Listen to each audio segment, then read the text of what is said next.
إلى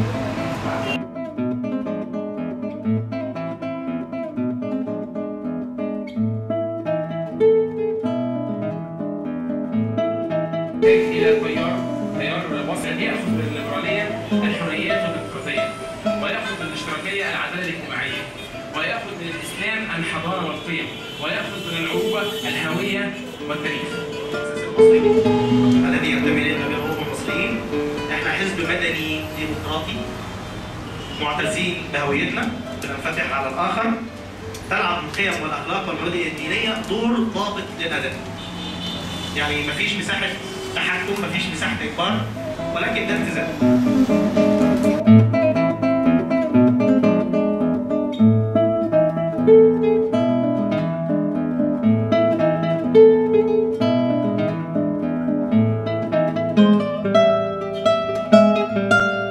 حزب التيار المصري حزب هيحقق لي طموحاتي واهدافي كشابه شاركت في الثوره. حزب شبابي، حزب مكون كل طوائف الشعب، حزب هيشتغل على رجل الشارع البسيط قوي، حزب مش معتمد على النخبه والمشاهير في تكوينه. هدفنا ان احنا نخدم الوطن، وان احنا نخدم مصر بجد، وان الاجيال اللي جايه تقول ان مصر اتعمل لها حاجه. وانا كنت مبسوط بالمؤتمر الاولاني اللي اتعمل الحزب النهارده والتعريف اللي حصل فيه، وانا بيشرفني ان انا بنضم للحزب التيار المصري. الشباب النهارده كان متحمس جدا للفكره، كلهم حابين ان هم يبداوا فعلا ينخرطوا في العمل مع الشارع من اول يوم، كلهم حابين ان هم يشاركوا في صياغه البرنامج بشكل يعني يعبر فعلا عن طموح الناس وعن ارائهم، يحسن من اوضاعهم، حابين ان هم يشاركوا في بناء مصر فعلا.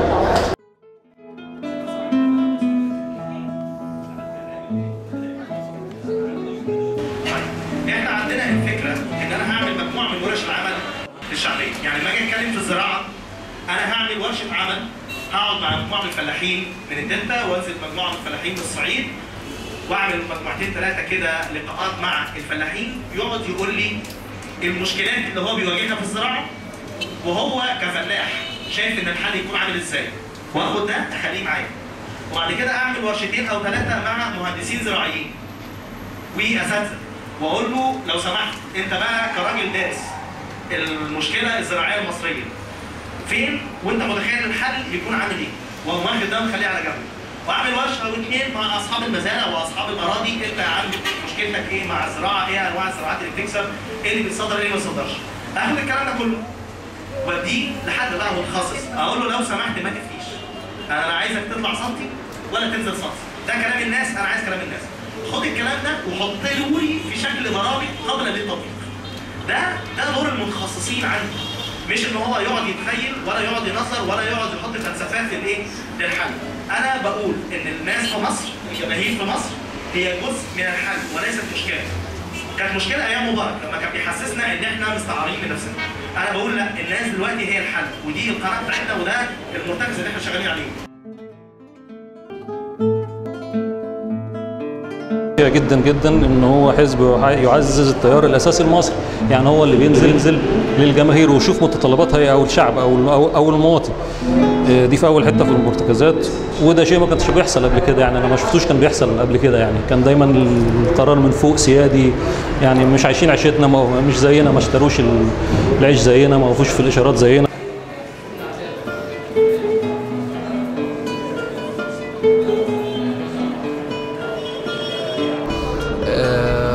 الحزب خطوة أنا شايف إنها خطوة مهمة، ويا رب ده يكون ليه تأثير كبير على الحياة السياسية والحياة الاجتماعية في مصر، ويا رب أكون أنا أقدر أقدم فيه شيء مفيد لبلدي ومفيد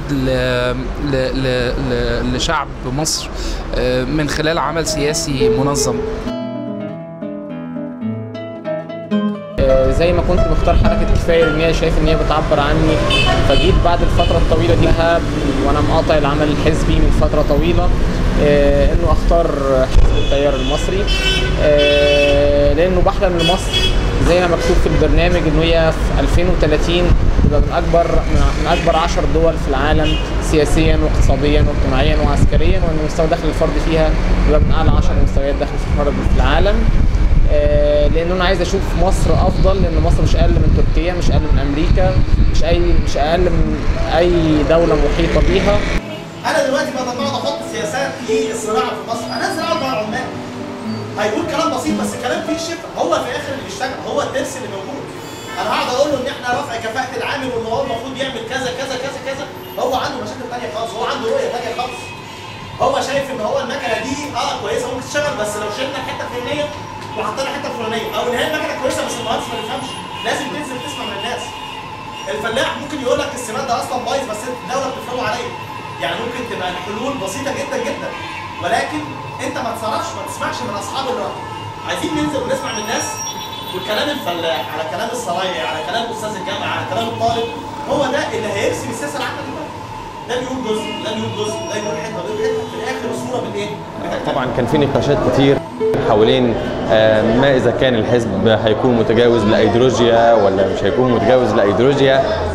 احنا قلنا ان احنا شفنا النموذج ده في ميدان التحرير، نموذج رائع جدا واستطاع ان هو يحقق معجزه خلال 18 يوم. احنا نعتقد ونؤمن جدا ان النموذج ده يستطيع ايضا ان يكرر نفسه، ولكن في مرحله بناء لنظام وكيان اخر.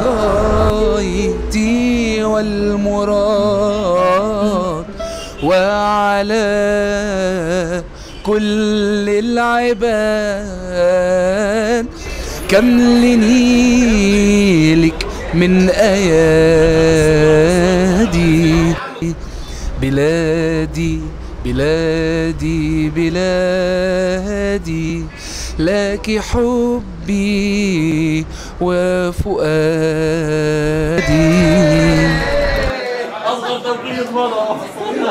شكرا.